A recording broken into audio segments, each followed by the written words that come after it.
Hello, everyone.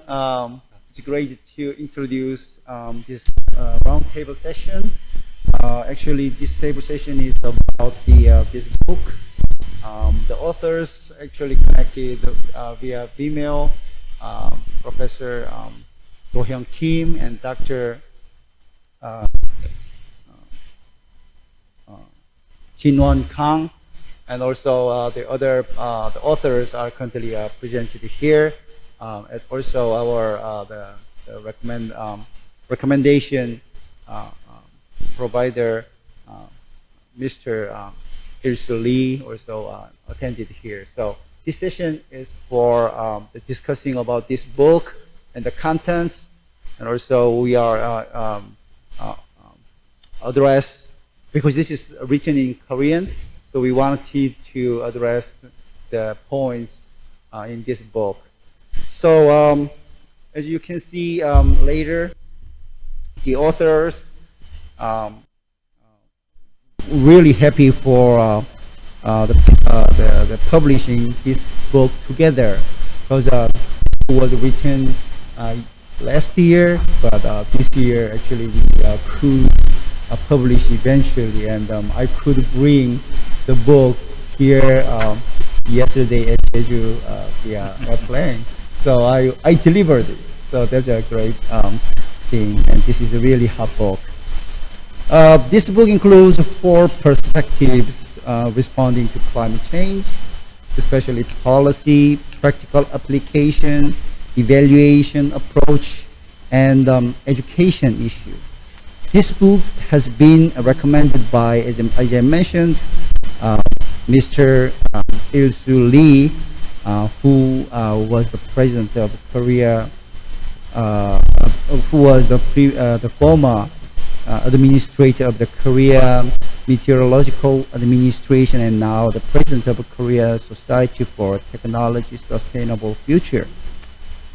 Today, while all participants are welcome to introduce their chapters and discuss all the topics together, each perspective will be discussed by some targeted authors and participants as introduced here. First, as I mentioned, policy perspectives will be rather shared among Mr. Il-Soo Lee, Mr. Raekwon Chung, who is currently NCCA advisory member, National Council on Climate Change and Air Quality, Mr. Jaeryoung at NCCA, and GTC, actually the Dr. Young-Ju Ko. So they are really interested in addressing these policy aspects, including science and technology and environment and others.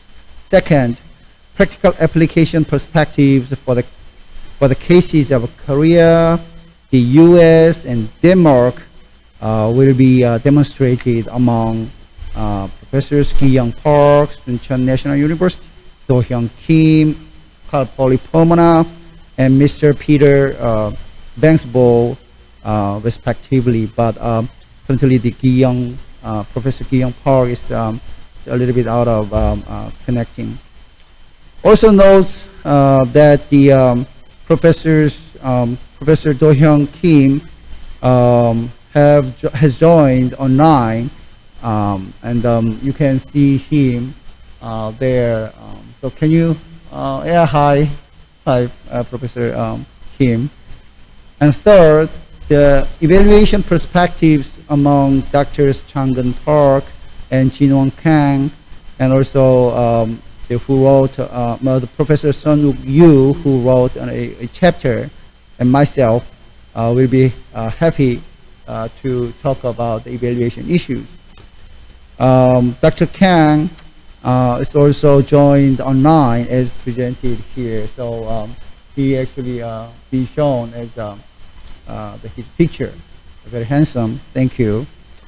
And also other authors actually contributed to writing this evaluation chapter. Dr. Min-Soon Son, who is in Construction Institute in Korea. Also Mr. Sun Kyun Kim, they told me that even though they couldn't attend here, their happiness and congratulations on the book publication. Finally, the Hyejin education perspective are discussed among Doctors Il-Soo Park in Korea Institute of Human Resources Development in Science and Technology, CARE, and Hyejin Shin, who is currently the president of the Mirepa Korea, and also Mr. The Vangsbo will share perhaps his experience with Denmark too. Here, I'm really happy for this book publication. Now, I would like to first address about an issue in this book. So we are now feeling more severely on climate, not simply climate change, but climate crisis or climate risk and others. So this is really what we are currently observing. In terms of a short-term period, then what should do most emergently set up our strategy and prepare the future against the climate crisis instead of the long-term issue. So each perspective can be presented first. So I would like to hear randomly about your short-term perspective about the strategy needed for the climate change response. Well, that can be first addressed by policy issue, and also to move to practical application. The Professor Kim, and also about the evaluation issue, and also education issue. So why don't we first start from the policy aspect, even though it is random? Professor, the Ambassador Kwon, the Ambassador Jeju, can you first start? Okay. Do you want me to speak first? Okay. As you say, we are now facing climate crisis, not just the climate change. But you're asking me about the short-term actions we can take right now.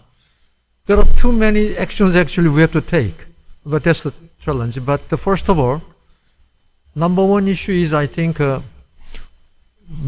many countries, they are trying to think that climate crisis is an issue of environment ministry. So environment ministry is usually asked to come up with some kind of strategy. But in fact, climate crisis is not just ecological issue. It's an issue of transforming high carbon industry into low carbon or even no carbon industry. So it's an industrial transformation issue.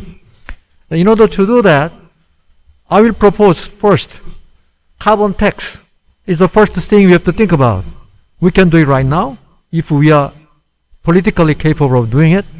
But the problem is we are lacking social consensus about carbon tax.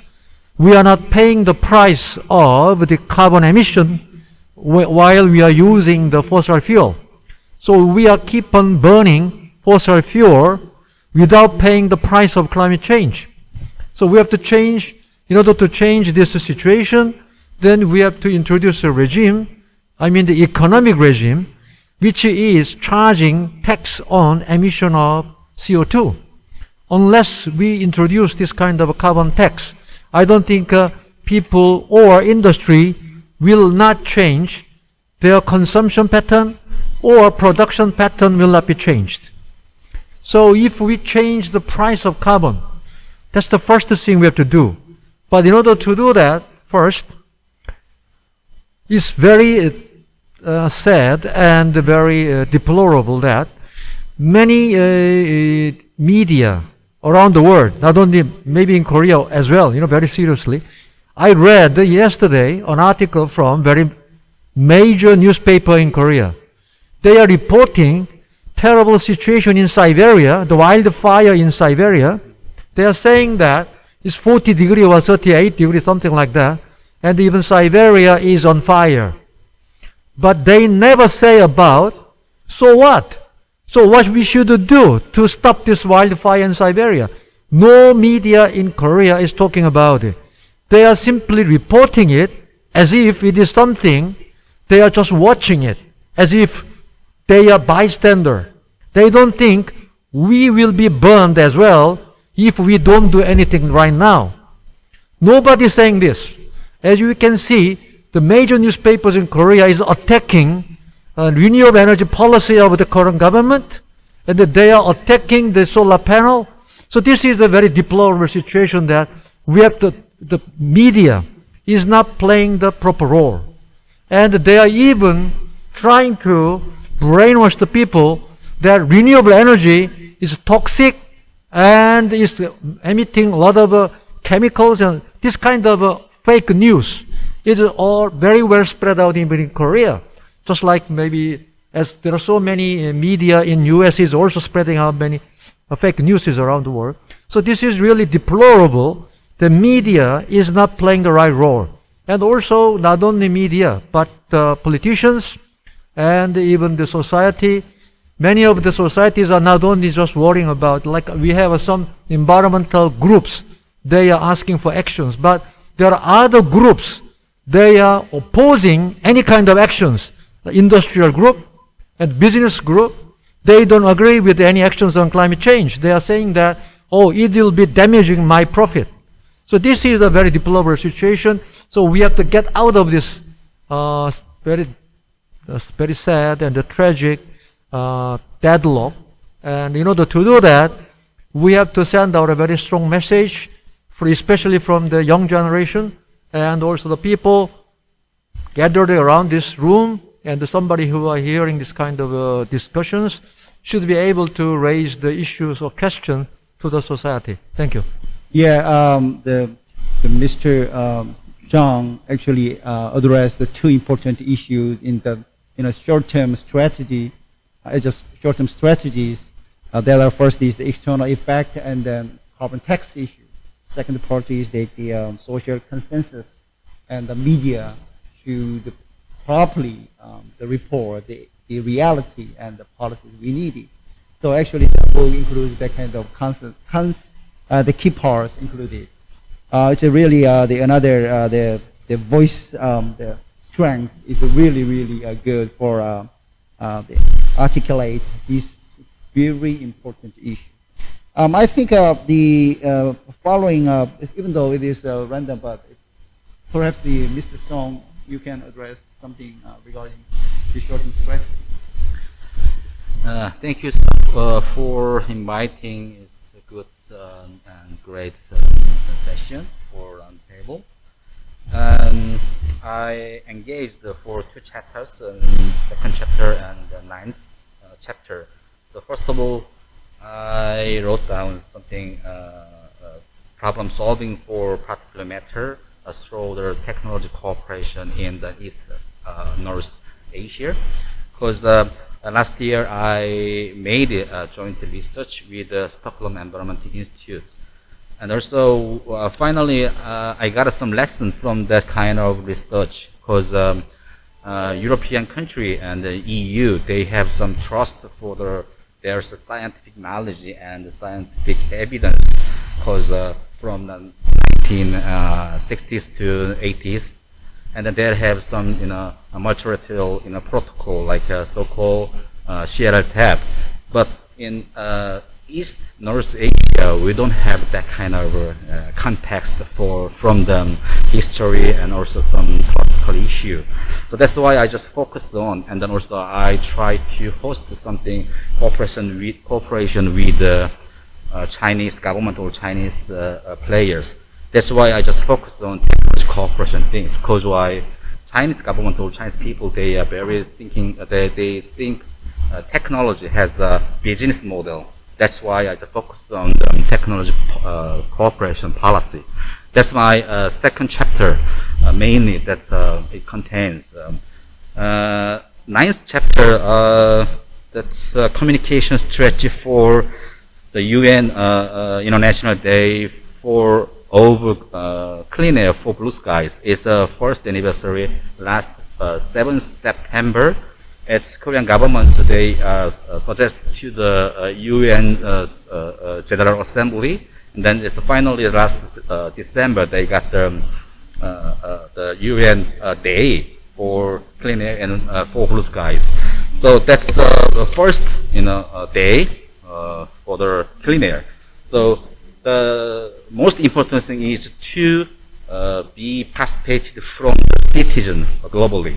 That's the main focus for how can we be engaged from the citizens.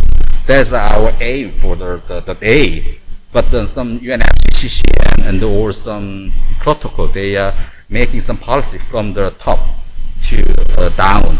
But I just think about bottom to up, bottom up.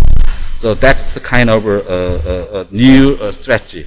So it is not a policy, but it's communication strategy. That's 9th chapter mainly theme. Thank you very much. Thank you. It's about the establishment of a global network against climate change and communication issues. So that is a really important. Even though we are needed to prepare the future goal, but in the short term to clearly understand our climate change and climate risk issue, we have to do this kind of global effort against the climate change. I think this is another really interesting point.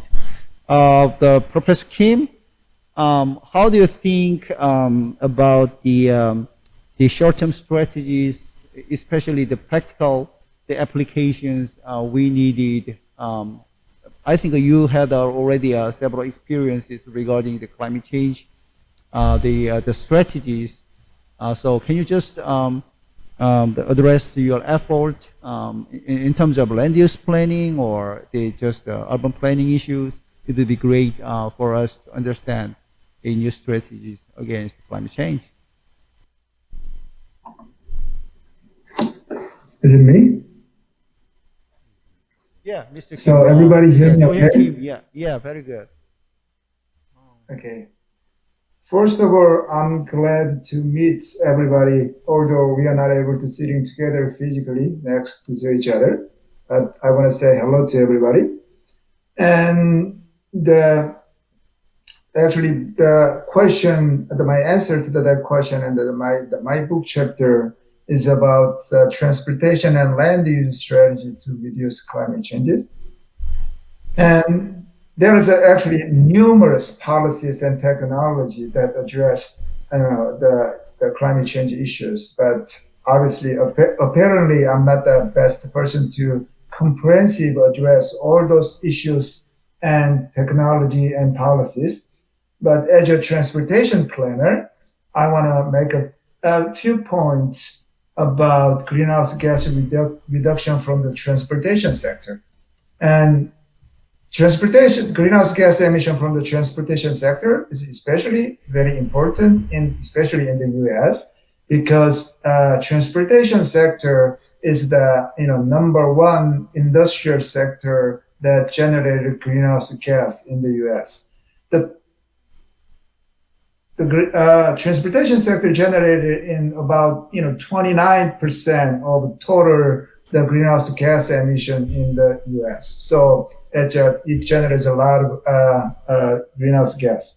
So there's of that transportation strategy. There's so many transportation policy like zero emission cars and the subsidy for the electric vehicle, and those kind of policies also very popular in the U.S. But the strategy that I introduced in the book chapter is more for the long-term resolution for the climate changes. So the strategy that I introduced was the land use strategies. So what does that mean? As the relationship between land use and transportation is that basically transportation is something that link trip origin and trip destination.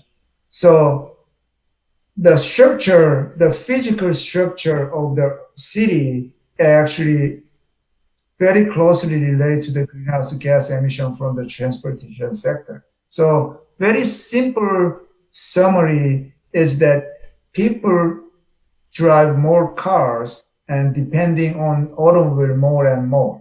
Especially in this country, in the US, people tend to drive much more longer distance, drive much more frequently. So how we can kind of reduce this automobile dependency in order to reduce the greenhouse gas from transportation. So that's my main sort of like topic that I want to address. So the strategy that I suggested is to sort of like bring everything together, increase the density of urban cities, and mix a lot of different land uses. And in that way, we can, promote some other alternative transportation modes than automobile. So like public transportation and active transportation like walking and biking. So basically the vision that the cities in the US has is to get close to the physical urban structure like a lot of cities in Korea. So much more dense, compact cities. So in my book, I introduced the one strategy and the sort of very common practice in the US doing so-called scenario planning. So combination of public participation and that geospatial technology together, so we can collect public participation, public's opinion quickly, and we can calculate the greenhouse gas emission from the different scenario for the land use and transportation. So once again, my answer to the Dr. Prof's question is that the strategies that I introduced is not for the short-term actually actions, but it's more for the long-term visions and changes. Thank you, Dr. Kim. Actually, it is also very popular in urban planning to develop a really compact city to promote active transportation, such like bike, walk, and others. So it is really the important issues to improve our area against the climate change and others. So thanks for this one, and then that part is actually included in this book.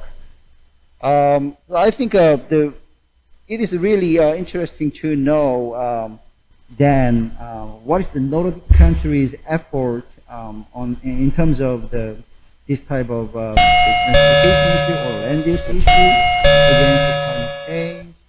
So perhaps the Mr. Vangsbo may address some practical cases regarding this question. Great. Thank you. But first of all, it's a great honor for me to be a part of this distinct panel. Thank you so much for the invitation, and congratulations with this remarkable book. I completely agree with Professor Chung and his saying that we are here to fight this crisis together as a community. And I think policy, innovation, research are important, but also the whole innovation part. Education part. We need to be much more clear and structured in our education to develop the know-how from our future decision makers. And I see that we have a great gap of educating our youth about the consequences for their own consumption. For a long time in Denmark and in Korea, we have educated our youth to be consumers, to buy stuff, to travel around with no consequence of what that leads to for future generations, and that needs to stop. We need to have politicians who are giving the right directions to school leaders to showcase in education material how that know-how can be incorporated from first grade. In Denmark, as a practical example, and perhaps that's inspiration for you. In Denmark, we have 1 year a mass school experiment. 3,000 school classes actually doing the same research 1 week. Last year, it was about how could the students individual reduce their waste. The year before, it was about indoor air quality and how it's affecting concentration levels in school. Getting the students a platform for working with data, with insight, and with, of course, research results and knowledgeable people like you. That will inspire them on the way ahead. Also, when I grow up, I ride my bike to school. And I think we're missing that. It's not just for fun or for exercise. It's a climate mobility tool.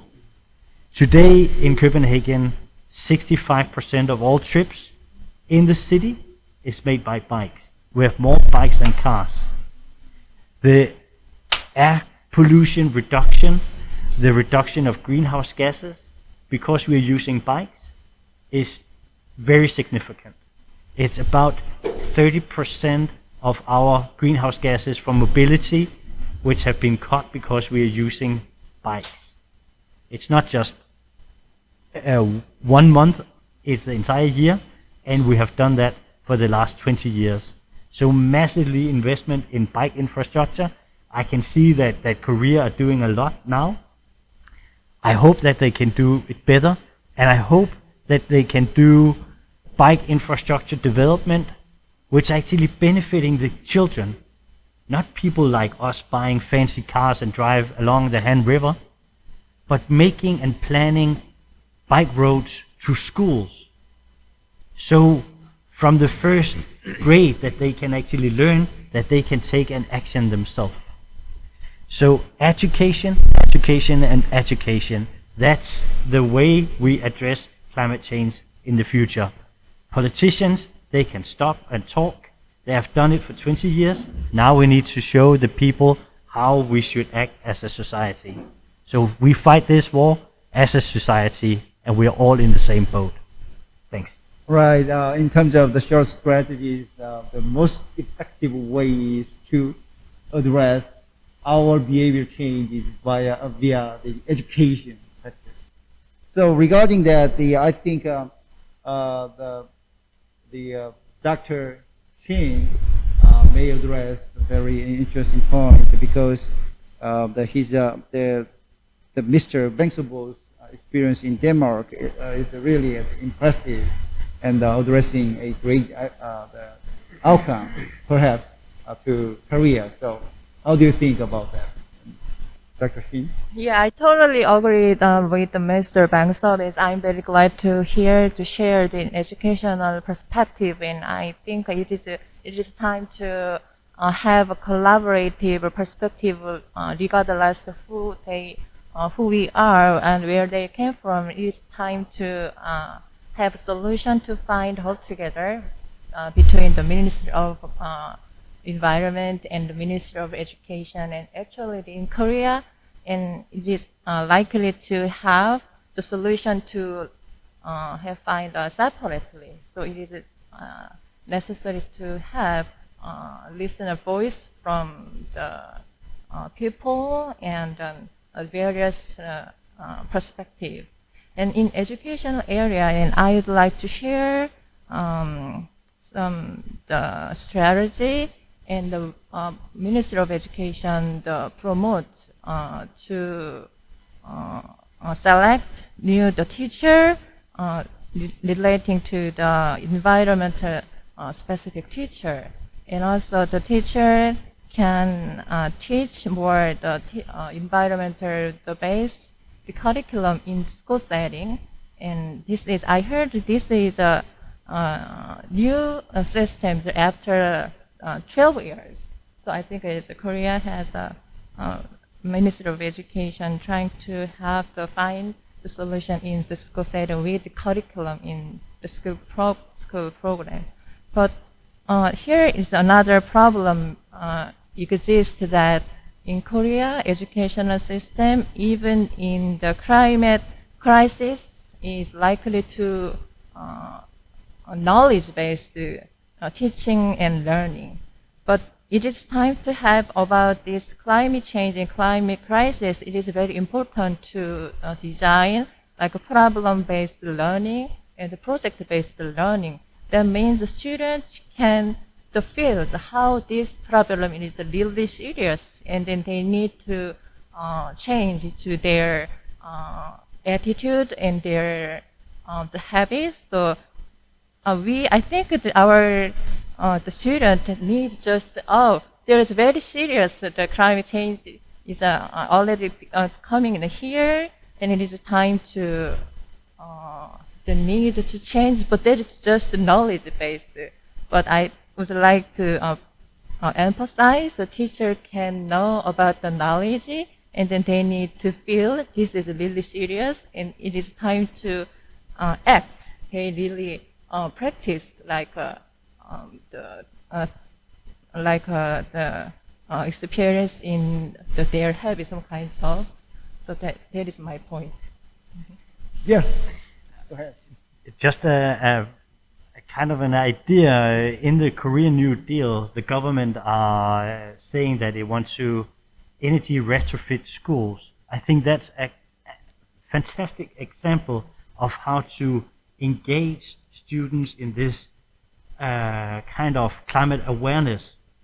It's their school which are going to be energy retrofitted, then include them in the process. Make sure that the children will learn from how the government are outrolling the Green Deal by including them in the process, and specific on their own energy retrofitting of their schools. I think that's a fantastic opportunity that the government are giving the children. All right.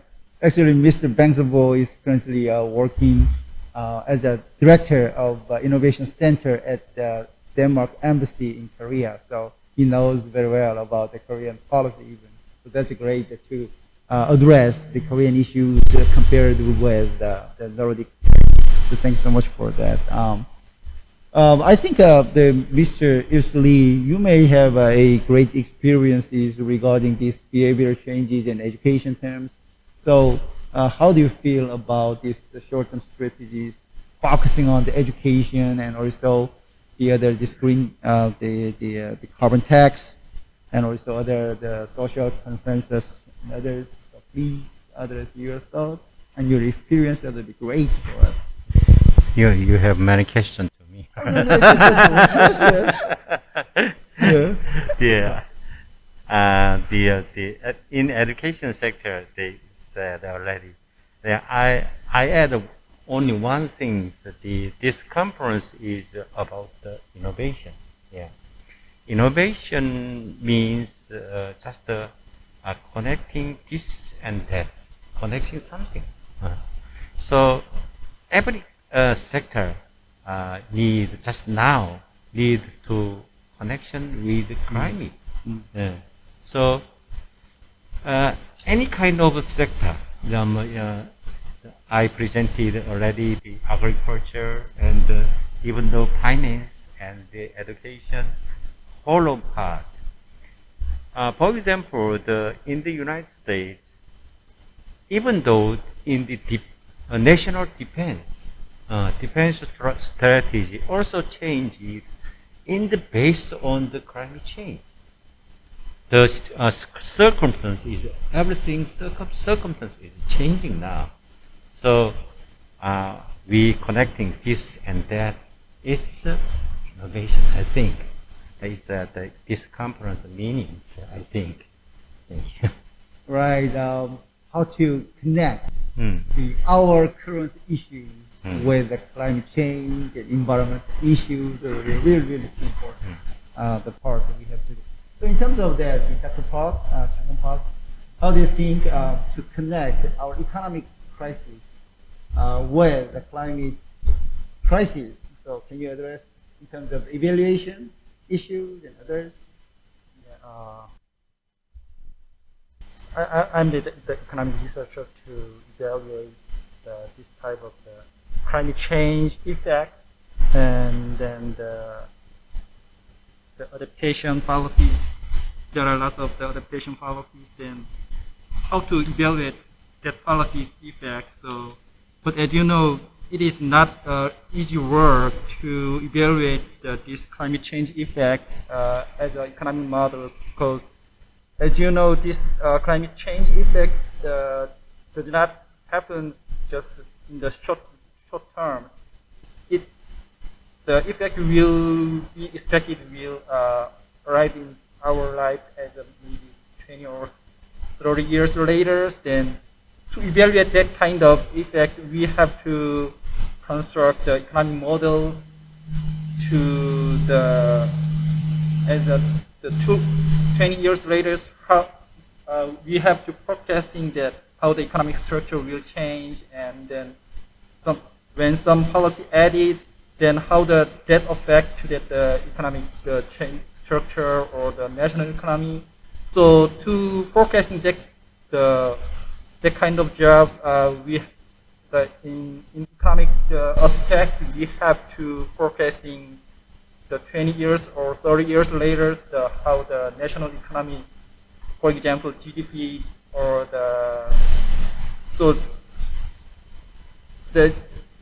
to doing that kind of work, so there are lots of the limitations in data or the methodologies. So, but one point is when I mentioned is we have to use the most advanced method and the available data set. We have to the effective models, construct to effective models. So yeah, so that is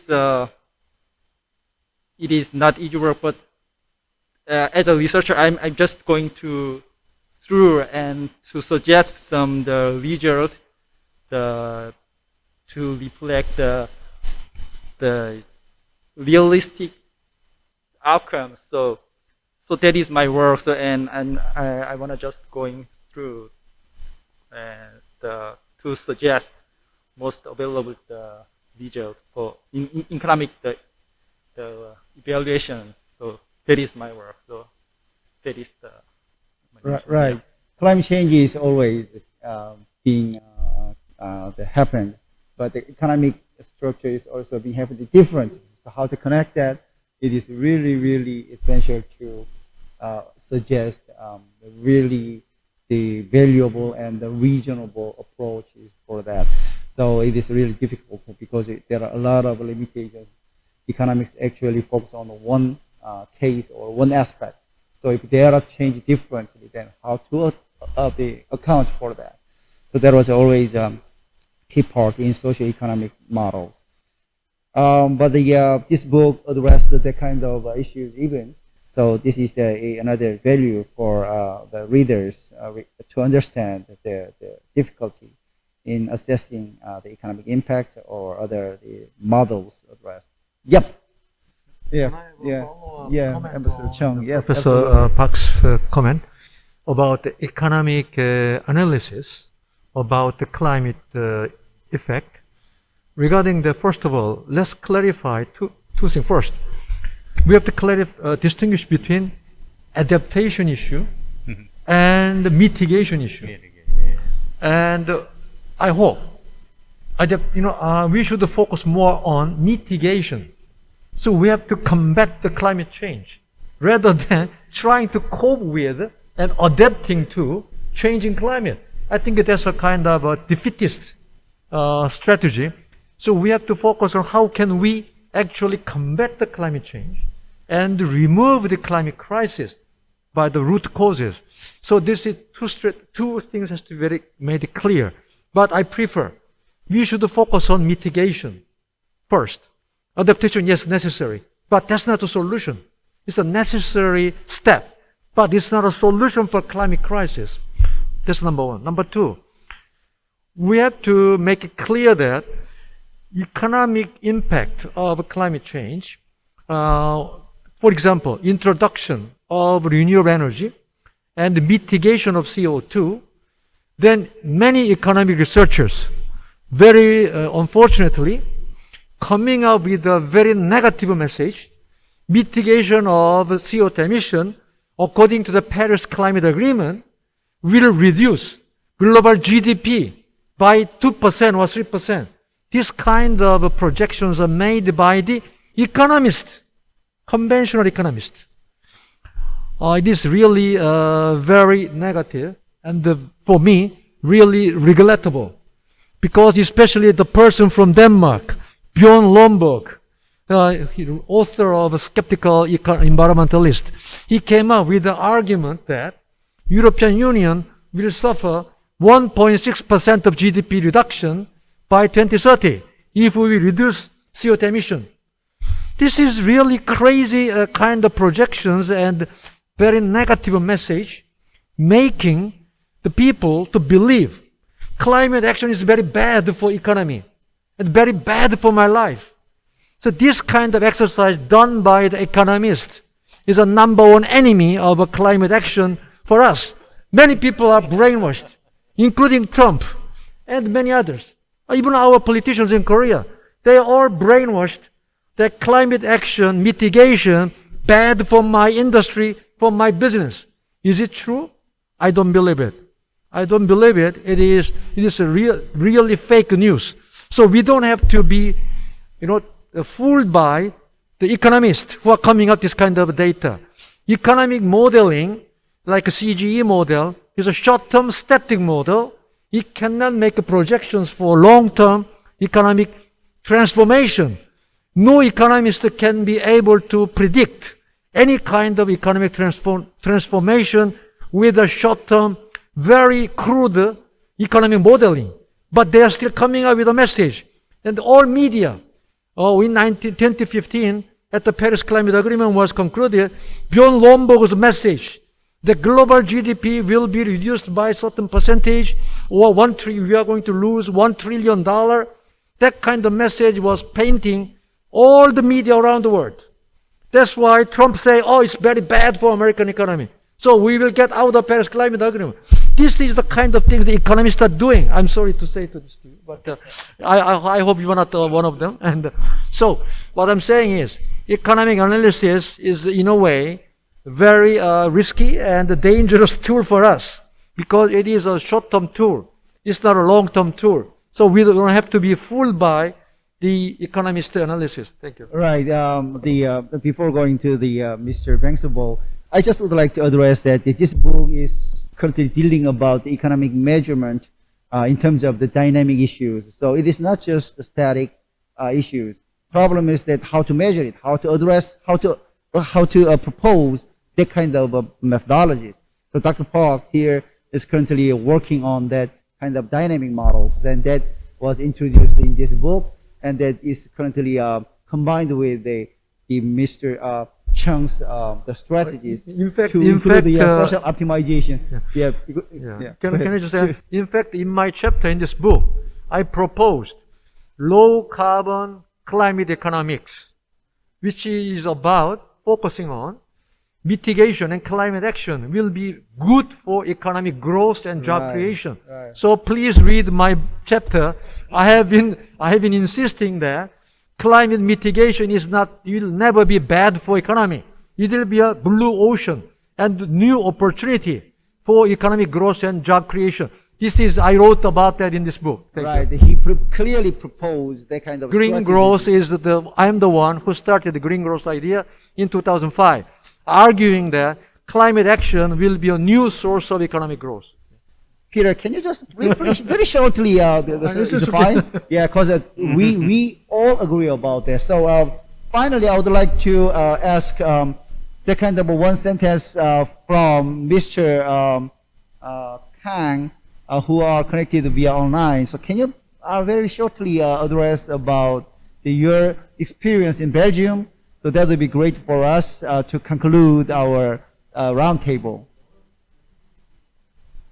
Mr. Kang? Jinwon Kang?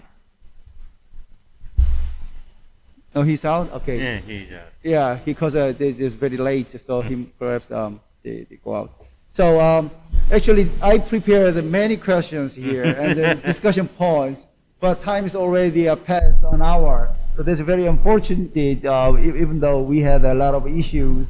But if you purchase this book and read, that would be wonderful. And even we had a plan to promote ours, because it is not just the finish of this session, but I'm currently planning to meet each author and create videos for this book to address their opinions and the key points written in this book. So please keep focusing on this book and the video. So if you see that the Mirpa Tube, then the videos will be presented and demonstrated in the future. So I hope this is not just finished, but as a short-term and as a long-term plans, we need to discuss further. So thank you so much for participating in this discussion today, and I hope you enjoyed this. You enjoyed this the roundtable discussions. Thank you so much for the attendance. Thank you so much, Dr. Kim. Bye bye. Thank you.